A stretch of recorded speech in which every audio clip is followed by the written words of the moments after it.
If you are the type of person who can listen to a singer's music for a decade, but has never once argued online to defend them, this video might be talking about you. Maybe you know every line of a movie. Maybe you buy the albums. But when a massive drama breaks out and millions of fans are screaming at each other in the comment section, you just quietly put your phone face down on the table. On the surface, people might look at this and call you a fake fan. They might say you lack passion, or that you are too cold, too detached, or just boring. But what if your indifference has nothing to do with a lack of passion? What if this isn't about being cold at all, but rather the way your nervous system automatically disconnects to prevent you from being drained by emotions that don't actually belong to you? Let's look at a very specific moment. It is 8 in the evening. You just got home from work. Your friend's group chat is suddenly exploding because a celebrity was treated unfairly. The notification sound keeps going off. Ping, ping, ping. You open the screen. You see the anger, the paragraphs of capitalized letters, the digital chaos. Before you even process why, your shoulders tighten. Your throat feels a little constricted by the invisible noise. And instead of typing a reply, you just lock the screen, walk into the kitchen, and pour yourself a glass of cold water.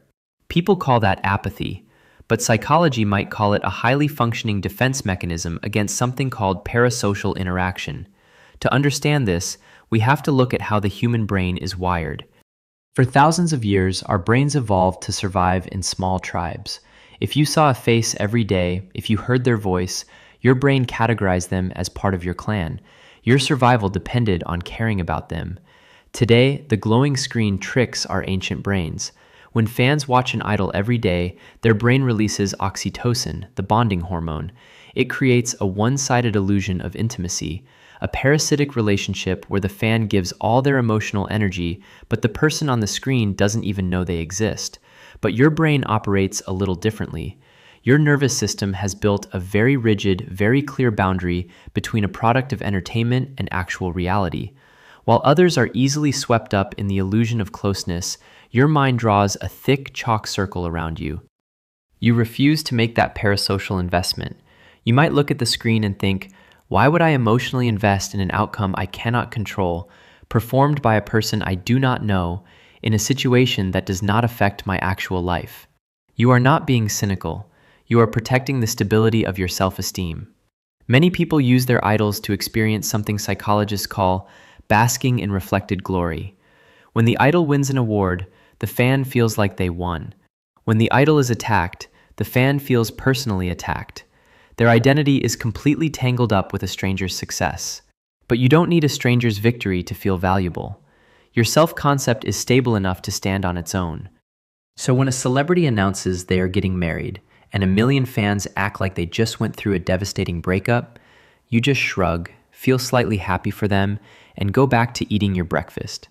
Because you know exactly where the screen ends and where your real life begins. But there is another layer to this, and it has to do with how much weight you are already carrying in the real world. Every single human being has a limited capacity for caring deeply about things. Think of your empathy as a battery. You only get so much charge each day. Some people choose to plug their battery into the digital world, pouring their empathy into a fandom, a trending topic, or a celebrity's public apology. But you are probably looking at your own life. You have bills to pay. You have a job that drains you. You have family members who actually need your attention, and friends who are going through real, tangible struggles. When you see a fandom fighting tooth and nail over a meaningless award show, your brain goes into survival mode. It immediately shuts off the secondary emotional valves. It refuses to spend a single drop of your empathy battery on a stranger's manufactured drama. You are holding on to your last bit of energy because you know you are going to need it tomorrow morning when your alarm goes off. People might point at you and say you don't know how to love fiercely, but the truth is, you are just highly selective about your empathy allocation. You choose to save your emotional currency for two-way streets, for relationships where there is actual reciprocity. You want to invest your heart where your care actually matters to the outcome, and there is something else that no one really talks about when they judge your lack of enthusiasm. For many people, This profound indifference is actually a learned response. It is a highly evolved form of emotional self-preservation.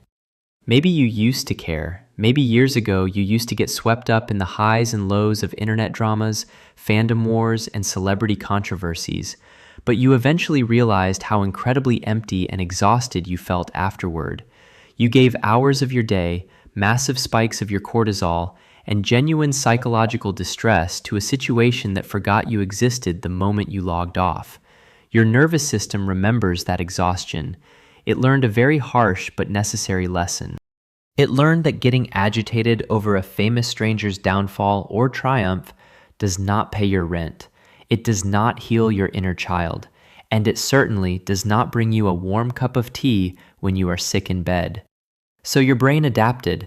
It built a filter against the noise.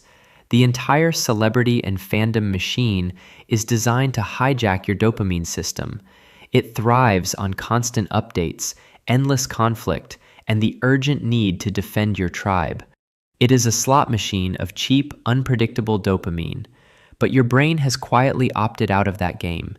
You do not want the chaotic, spiky dopamine of internet arguments.